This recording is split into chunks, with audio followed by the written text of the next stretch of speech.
Hi, it's Marissa Schultz here, and I'm talking about relationships and money today. So in many relationships, it is really common to have one partner taking over the finances and the other partner taking a back seat.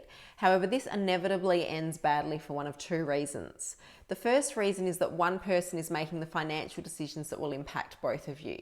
Unfortunately, I do hear many stories where partners have had gambling or other financial problems, and they've been able to hide these problems from their partner for sometimes up to decades, because it's been really easy for them to hide financial problems if their spouse doesn't take regular and consistent interest. Obviously, these problems have had effects on both partners, but one partner's really been driving the decisions behind them and keeping the other partner in the dark. So that's obviously not an ideal situation, but there is another reason why, letting your spouse take complete control of the finances is probably not the best idea.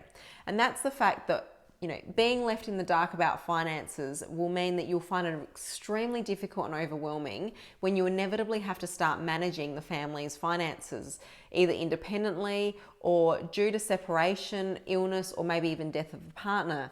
Women over 55 years are actually now the fastest growing homeless population in Australia, and many of these women have found themselves in this position following marriage and relationship breakdowns. So it's really important that you start getting clear on how the finances are managed and being part of those decisions. So what can you do? Well, if your partner's currently managing the finances, I'm going to give you 3 things that you must start doing today so that you can start taking a more active interest and understanding your financial position. Tip 1 is know your financial position. So really what I want you to do here is I want you to get your own internet banking login. I want you to make sure that all of your joint accounts and all of your individual accounts are visible there. I'd like you to spend 5 minutes each week just logging into your internet banking and viewing all of your accounts and just knowing where money's going and where money's coming in, coming out. Just understand where your money is going. Understand what you're spending money on, and just start having an interest in how much cash you have and how much debt you have, so you start becoming aware of what you've actually got going on. Tip 2, step up and share the load. Even if you don't feel comfortable about it, talk to your partner about the day-to-day financial management and offer to take over responsibility of a small part of the day-to-day financial management. For example, you might put your hand up to pay the household bills. Even though this might scare you because it's something that you haven't done before, I really encourage you to face your fears and ask your partner to help you until you feel confident managing the task on your own.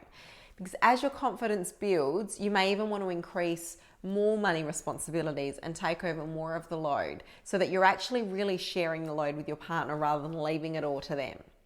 You'll probably find that will release a lot of stress from them too. Having to share the load will make it a lot better for both of you. Tip 3, request regular money dates with your partner.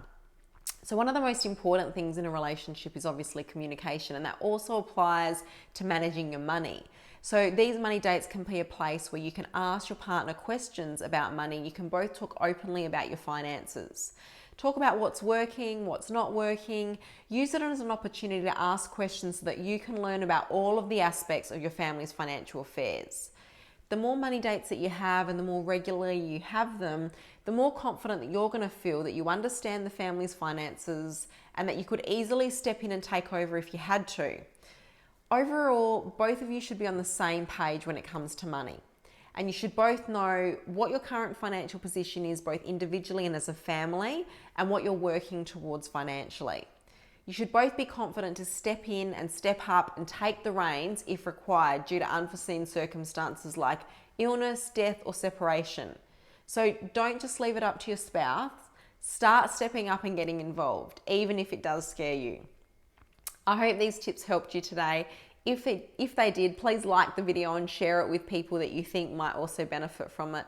And I'd love to hear your comments below on how you have been able to face your fears, step up, and start taking control of some of the aspects of your family's financial affairs. Thanks for today. I'll see you next time. Bye.